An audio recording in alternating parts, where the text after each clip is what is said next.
ನಮಸ್ಕಾರ ವೀಕ್ಷಕರೇ, ಜಗತ್ ನ್ಯೂಸ್ ಕನ್ನಡ ಚಾನೆಲ್ಗೆ ನಿಮ್ಗೆಲ್ಲರಿಗೂ ಆತ್ಮೀಯ ಸ್ವಾಗತ. ಸ್ನೇಹಿತರೆ, ಯಾರಿಗಾದ್ರೂ ವಿನಾಶಕಾಲ ಬಂದಾಗ ಅವರ ಬುದ್ಧಿ ಅವರಿಗೆ ಮೊದಲು ಕೈಕೊಟ್ಟು ಹೋಗುತ್ತಂತೆ. ಅದೇ ರೀತಿ ತನ್ನ ಬುದ್ಧಿ ಕೈಕೊಟ್ಟ ಬಳಿಕ ಅಮೆರಿಕದ ಅಧ್ಯಕ್ಷ ಡೊನಾಲ್ಡ್ ಟ್ರಂಪ್ ಅವರು ತೆಗೆದುಕೊಂಡ ನಿರ್ಧಾರಗಳು ಕೂಡ ಈಗ ಅವರದ್ದೇ ದೇಶದ ಆರ್ಥಿಕತೆಯನ್ನು ಸುಟ್ಟು ಹಾಕಿ ಅವರನ್ನು ಅಮೆರಿಕದ ಆಧುನಿಕ ಭಸ್ಮಾಸುರನ ಸಾಲಿನಲ್ಲಿ ತಂದು ನಿಲ್ಲಿಸಿಬಿಟ್ಟಿದೆ. ಹೌದು, ಸ್ಕ್ರೀನ್ ಮೇಲೆ ನೀವು ಆರ್ಟಿಕಲ್ ನೋಡ್ತಾ ಇರ್ಬೋದು. ಡೊನಾಲ್ಡ್ ಟ್ರಂಪ್ನ ಈ ಒಂದು ಕೆಟ್ಟ ಟ್ಯಾರಿಫ್ ನೀತಿಗೆ ಬಲಿಯಾಗಿ ಒಂದೇ ದಿನಕ್ಕೆ ಅಮೆರಿಕದ ಜನಸಾಮಾನ್ಯರ $1.1 ಟ್ರಿಲಿಯನ್ ಗಳಿಗಿಂತಲೂ ಅಧಿಕವಾದ ಇನ್ವೆಸ್ಟ್ಮೆಂಟ್ ಹಣ ಈ ಟ್ಯಾರಿಫ್ ವಾರ್ನಲ್ಲಿ ಸಿಲುಕಿ ಸ್ವಾಹ ಆಗ್ಬಿಟ್ಟಿದೆ. ಹೌದು ಸ್ನೇಹಿತರೆ, ಒಂದ್ ಕಡೆ ಡೊನಾಲ್ಡ್ ಟ್ರಂಪ್ ಅವರು ಅಮೆರಿಕದ ಜನತೆಗೆ ಮತ್ತು ತನ್ನದೇ ಶೇರ್ ಮಾರ್ಕೆಟ್ಗೆ ಭಸ್ಮಾಸುರನಾಗಿ ಕಾಡ್ತಾ ಇದ್ರೆ, ಇನ್ನೊಂದು ಕಡೆ ರಾವಣನ ನೀತಿಗಳಿಗೆ ಬೇಸತ್ತು ರಾಮನ ಪರವಾಗಿ ನಿಂತ ವಿಭೀಷಣನ ಹಾಗೆ ಈಗ ಅಮೆರಿಕನ್ ಕಂಪನಿಗಳು ಭಾರತದಲ್ಲಿ ಭರ್ಜರಿ ಇನ್ವೆಸ್ಟ್ಮೆಂಟ್ ಮಾಡೋದಾಗಿ ಘೋಷಣೆ ಮಾಡಿವೆ. ಹೌದು, ಅಮೆರಿಕದ ಅಧ್ಯಕ್ಷ ಡೊನಾಲ್ಡ್ ಟ್ರಂಪ್ ಅವರು ಭಾರತದ ಮೇಲೆ 25% ಟ್ಯಾಕ್ಸ್ ಹಾಕ್ತೀನಿ ಮತ್ತು ನಮ್ಮ ದೇಶದ ಯಾವುದೇ ಕಂಪನಿಗಳು ಕೂಡ ಭಾರತದಲ್ಲಿ ಇನ್ವೆಸ್ಟ್ಮೆಂಟ್ ಮಾಡಬಾರ್ದು ಅಂತ ಬೆದರಿಕೆ ಹಾಕಿದರೂ ಕೂಡ ಅವರ ಮಾತಿಗೆ ಕ್ಯಾರೆ ಅನ್ನದ ಅಮೆರಿಕದ 2 ಅತಿದೊಡ್ಡ ಕಂಪನಿಗಳಾದ ಯೂನಿಲಿವರ್ ಮತ್ತು ಗೂಗಲ್ ಕಂಪನಿಗಳು ಈಗ ಭಾರತದಲ್ಲಿ ತನ್ನ ದೊಡ್ಡ ಇನ್ವೆಸ್ಟ್ಮೆಂಟ್ ಮಾಡುವ ಮೂಲಕ ಡೊನಾಲ್ಡ್ ಟ್ರಂಪ್ ಅವರ ಟ್ಯಾರಿಫ್ ನೀತಿಗಳಿಗೆ ತಿರುಗೇಟು ಕೊಟ್ಟಿವೆ. ಹೌದು, ಸ್ಕ್ರೀನ್ ಮೇಲೆ ನೀವು ಆರ್ಟಿಕಲ್ ನೋಡ್ತಾ ಇರಬಹುದು. ಅಮೆರಿಕದ ಒಂದು ದಿಗ್ಗಜ ಕನ್ಸ್ಯೂಮರ್ ಕಂಪನಿಯಾದ ಯೂನಿಲಿವರ್ ಕಂಪನಿಯು ನಾವು ಭಾರತದಲ್ಲಿ ಒಂದು ದೊಡ್ಡ ಮೇಗಾ ಇನ್ವೆಸ್ಟ್ಮೆಂಟ್ ಮಾಡೋದಾಗಿ ಘೋಷಣೆ ಮಾಡಿದೆ.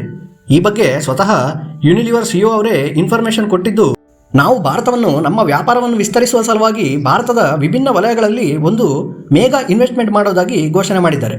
ಅಷ್ಟೇ ಅಲ್ಲದೆ ನಾವು ಭಾರತವನ್ನು ಒಂದು ಪ್ರೊಡಕ್ಷನ್ ಬೇಸ್ ಮಾಡಿಕೊಂಡು ಅಲ್ಲೇ ತಮ್ಮ ಉತ್ಪಾದನೆಗಳನ್ನು ಮಾಡಿ ಏಷ್ಯಾದ ಇತರ ದೇಶಗಳಿಗೂ ಕೂಡ ಅಲ್ಲಿಂದನೇ ಸಪ್ಲೈ ಮಾಡೋದಾಗಿ ಹೇಳ್ಕೊಂಡಿದ್ದಾರೆ. ಹೌದು ಸ್ನೇಹಿತರೆ, ನಿಮಗೆ ಇಷ್ಟೇ ಸುದ್ದಿ ಸಾಕಾಗಲಿಲ್ಲ ಅಂದರೆ ಸ್ಕ್ರೀನ್ ಮೇಲಿರೋ ಈ ಆರ್ಟಿಕಲ್ ಅನ್ನೊಮ್ಮೆ ನೋಡಿ.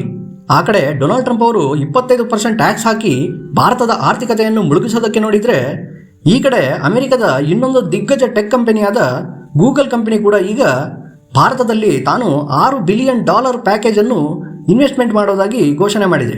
ಅದಕ್ಕಿಂತಲೂ ಪ್ರಮುಖವಾದ ಇನ್ನೊಂದು ಅತಿ ದೊಡ್ಡ ಸುದ್ದಿ ಏನಪ್ಪ ಅಂದರೆ, ಗೂಗಲ್ ಈ ಇನ್ವೆಸ್ಟ್ಮೆಂಟ್ ಅನ್ನು ಎಲ್ಲ ಏಷ್ಯನ್ ದೇಶಗಳಿಗೆ ನೀಡುತ್ತಿರುವ ತನ್ನ ಸೇವೆಗಳಿಗಾಗಿ ಭಾರತದ ಆಂಧ್ರ ಪ್ರದೇಶದಲ್ಲಿ ಒಂದು ಮೇಗಾ ಡಾಟಾ ಸೆಂಟರ್ ನಿರ್ಮಾಣ ಮಾಡೋದಕ್ಕೆ ಉಪಯೋಗ ಮಾಡ್ತಾ ಇದೆ ಅನ್ನೋದು. ಹೌದು, ಇದರಿಂದಾಗಿ ಮುಂದಿನ ದಿನಗಳಲ್ಲಿ ನಮ್ಮ ಭಾರತ ಇಡೀ ಏಷ್ಯಾದ ಎಲ್ಲ ದೇಶಗಳ ಗೂಗಲ್ ಬಳಕೆ ಮಾಡೋ ಗ್ರಾಹಕರ ಡೇಟಾ ಸ್ಟೋರ್ ಮಾಡಿ ಇಡೋ ಬೇಸ್ ಪಾಯಿಂಟ್ ಆಗಿ ಕೆಲಸ ಮಾಡಲಿದೆ.